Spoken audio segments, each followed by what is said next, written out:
The night was so cold it felt sharp enough to cut skin, and as Daniel Harper stepped out of the nearly empty bus stop, he didn't know that a single quiet choice made in that moment would change the entire direction of his life.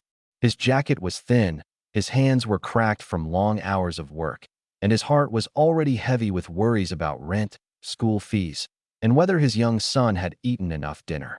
Yet what stopped him in his tracks wasn't his own struggle, but the sight of a woman sitting on the metal bench, shoulders shaking, face buried in her hands, crying as if the world had finally broken her.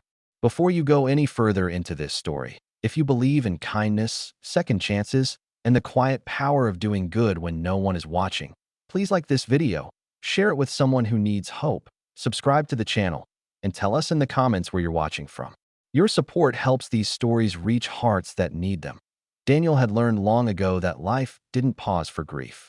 Ever since his wife passed away 3 years earlier, mornings were rushed, nights were lonely, and every decision carried the weight of being both mother and father to 8-year-old Liam.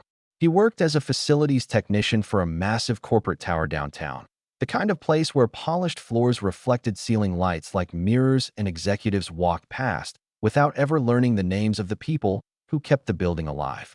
Daniel fixed broken doors, replaced lights, cleaned spills, and kept his head down. He was grateful for the job, even though the pay barely stretched far enough, because stability was the only gift he could still give his son. That night, exhaustion clung to him like fog. His jacket, faded and fraying at the cuffs, was the only thing keeping the cold from settling deep into his bones. Still, when he looked at the crying woman, something older than logic stirred inside him. He didn't know her name, her story, or why her sorrow looked so raw and unguarded, but he recognized the shape of that pain. It was the same pain he had carried after hospital hallways and final goodbyes, the kind that left you feeling exposed and small in a world that kept moving too fast. Without thinking it through, Daniel took off his jacket and gently placed it around her shoulders. He didn't wait for thanks or explanations. He didn't ask questions. He simply nodded once, turned away, and continued walking toward home, shivering slightly as the cold slipped through his worn sweater. He told himself it was nothing, just a small human moment, the kind that disappeared into the night. By the time he reached his apartment, the woman at the bus stop was already fading from his thoughts, replaced by worries about Liam's homework and the overdue electricity bill. The next morning came too early, as it always did. Daniel woke Liam, made toast from the last slices of bread, and packed a simple lunch. He tied his son's shoelaces, kissed his forehead, and sent him off to school with a smile that hid more fear than hope. Then Daniel headed to work, riding the elevator up the corporate tower he knew better than his own neighborhood. The building was buzzing more than usual that day. There were whispers in the hallways, hurried footsteps, and a tension that seemed to hum through the air. Daniel overheard fragments of conversations while fixing a flickering light. Words like ownership, board decision, and emergency meeting floated past him. He didn't pay much attention at first. Corporate drama was far above his pay grade. But when his supervisor rushed by, pale and nervous, instructing everyone to be on their best behavior because the company's owner was arriving unexpectedly, Daniel felt a strange tightening in his chest. He had never seen the owner before. Most employees hadn't. She was a name on official emails, a signature at the bottom of policies, a distant figure spoken about with reverence and fear. The woman who owned the company was rumored to be brilliant, ruthless, and impossibly powerful. Daniel wiped his hands on a rag and continued working, unaware that his life was quietly approaching a turning point. When the elevator doors opened later that morning and the owner stepped onto the floor, the entire space seemed to still. Daniel looked up by instinct, and for a split second, the world tilted. It was her, the same woman from the bus stop. Her hair was neatly styled now, her posture composed, dressed in an elegant suit that radiated authority.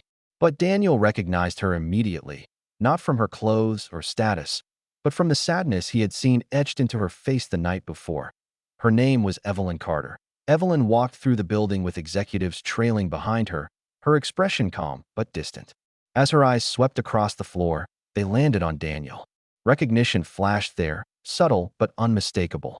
For a brief moment, the powerful owner and the struggling technician shared a silent connection that no one else noticed. Daniel felt his stomach drop. He suddenly became acutely aware of his missing jacket, of his worn shoes, of every invisible line that separated their worlds. The rest of the day passed in a blur. Daniel worked with shaking hands, convinced he had somehow crossed an invisible boundary. He told himself it didn't matter. He had done nothing wrong. He had only been kind. Still, fear crept in. In his experience, kindness didn't always come without consequences, especially when power was involved. What Daniel didn't know was that Evelyn Carter had spent the entire night after the bus stop wrestling with her own pain.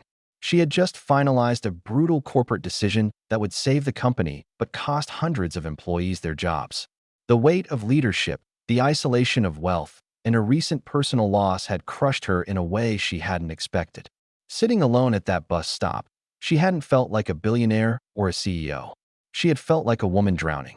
And when a stranger quietly gave her his jacket and walked away without asking for anything, something inside her cracked open. Over the next few days, Evelyn asked questions. Quiet ones. She requested reports, employee files, and performance records. When she came across Daniel Harper's name, she paused. His record was clean, his attendance perfect, his performance praised. A single father. Widowed. Struggling, but dependable. The man who had given her his jacket without knowing who she was. Daniel, meanwhile, continued his routine, unaware of the invisible eyes now watching him. He fixed pipes, replaced bulbs, and went home to help Liam with school projects. Money remained tight. Some nights, he lay awake wondering how long he could keep going like this. Yet something subtle had shifted.